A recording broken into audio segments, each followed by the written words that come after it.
নমস্কাৰ এটা big update finally Assam আৰক্ষীৰ যি ড্ৰাইভাৰ স্কিল টেষ্টৰ নটিচ আহি গ'ল এবিউবিৰ কেতিয়াকৈ কাট অফ লিষ্ট মাৰিব কেতিয়াকৈ ভাল খবৰ আহিব বহুত দিন ৱেইট কৰি আপোনালোকে অপেক্ষা অন্তত আজি আপোনালোকৰ কাৰণে অসম আৰক্ষীৰ SLB ৱেবছাইটৰ ফালৰ পৰা এখন মুকলি কৰিছে আৰু যিখন নটিচ আপোনালোকে বহুত দিনৰ কাৰণে ৰৈ আছিলে আৰু মই স্পষ্টকৈ দেখাই দিম আপোনালোকৰ এই নটিচখনত কি লিখা আছে কি কথা আছে তো এইটো হ'ল 1 তাৰিখ অৰ্থাৎ যোৱাকালি হয় যোৱাকালি মুকলি কৰিলে ঠিক কেতিয়া আহিলে গম পোৱা নাযায় কিন্তু আজি চাওঁতে দেখিলোঁ তাত আপোনালোকৰ স্পষ্টকৈ ধুনীয়াকৈ লিখা আছে আপোনালোকৰ notice regarding admit card driving licence skill test connection with the recruitment for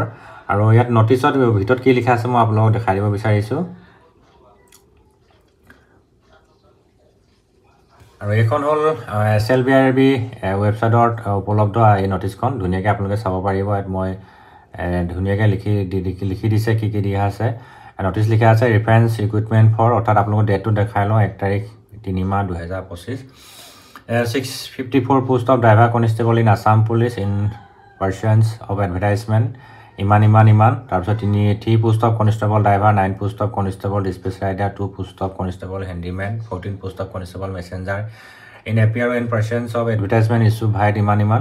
আপোনালোকৰ ইয়াত কি লিখা আছে একতলৈকে মানে কেতিয়াকৈ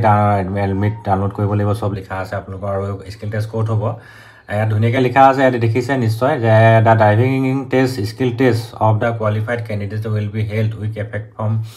10/3/2025 অৰ্থাৎ 10 তাৰিখৰ পৰা 10 মাৰ্চৰ পৰা আপোনালোকৰ ড্ৰাইভাৰ স্কিল টেষ্ট আছে আৰু ক'ত হ'ব first Assam commando battalion Mandakata north গুৱাহাটীত আৰু কামাণ্ডো বেটেলিয়নৰ ফাৰ্ষ্ট আছাম কামাণ্ডো বেটেলিয়নত তাতে হ'ব মই ইয়াৰ আগতো ভিডিঅ' দিছিলোঁ তাতে আগৰবিলাক যিমানখিনি ইণ্টাৰভিউ হৈছে ড্ৰাইভাৰ স্কিল টেষ্ট ফৰেষ্ট ডিপাৰ্টমেণ্টত তাতে হৈছিলে আৰু তাতে আৰু এটা লিখা আছে qualified candidate will be able to download their admit cards for driving test skill test by logging in to SLBRB website ইমান from 11 AM of 04/03/2025 to 12 PM অৰ্থাৎ মঙলবাৰৰ পৰা আপোনালোকে এডমিট কাৰ্ডসমূহ ডাউনলোড কৰিব পাৰিব অহা মঙলবাৰৰ পৰা 9 তাৰিখলৈকে আৰু তাৰ কাৰণে আপোনালোকে এতিয়া প্ৰিপাৰেশ্যন কৰি ৰাখক যে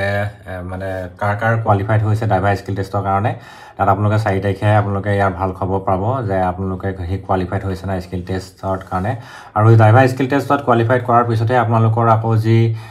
মানে এই ফাইনেল আকৌ ৰিটেনৰ কাৰণে নাম আহিব গতিকে এইটো আপোনালোকৰ খুব এটা মানে জৰুৰী ড্ৰাইভাৰ স্কিল টেষ্টটো পাছ কৰাটো তো আপোনালোকৰ নটিচখন স্পষ্ট দেখালে এখন SLBRB ৱেবছাইটত আপোনালোকে নিজে হ'লেও চাব পাৰিব ধুনীয়াকৈ ক'ৰ পৰা কেনে কি হৈছে মই ধুনীয়াকৈ দেখাই দিলোঁ চ' এতিয়া ড্ৰাইভাৰ স্কিল টেষ্টত কি আহিব কি নাহিব মই নেক্সট ভিডিঅ'ত আপোনালোকক কণ্টিনিউ ভিডিঅ' লৈ আহিবলৈ চেষ্টা কৰিম আপোনালোকে আজি ভাল খবৰটো আপোনালোকক দিবলৈ চেষ্টা কৰিলোঁ যিমানে যি নহওক বহুত দিন ৱেইট কৰি আছিলে আৰু ফাইনেলি মই যোৱাকালি এটা ভিডিঅ' দিছিলোঁ ইয়াৰ ওপৰত তো ভিডিঅ'টো শ্বেয়াৰ কৰি দিব সকলোকে যাতে সকলোৱে কথাখিনি বুজি পায় আৰু ভাল পায় তো আপোনালোকৰ বহুত শুভেচ্ছা যে আপোনালোকৰ 4 তাৰিখে কাৰ কোৱালিফাইড হয় তো যিসকলে কোৱালিফাইড হয় সেইসকলে ড্ৰাইভাৰ স্কিল টেষ্ট ভালকৈ দিব সকলো ভালে থাকক ধন্যবাদ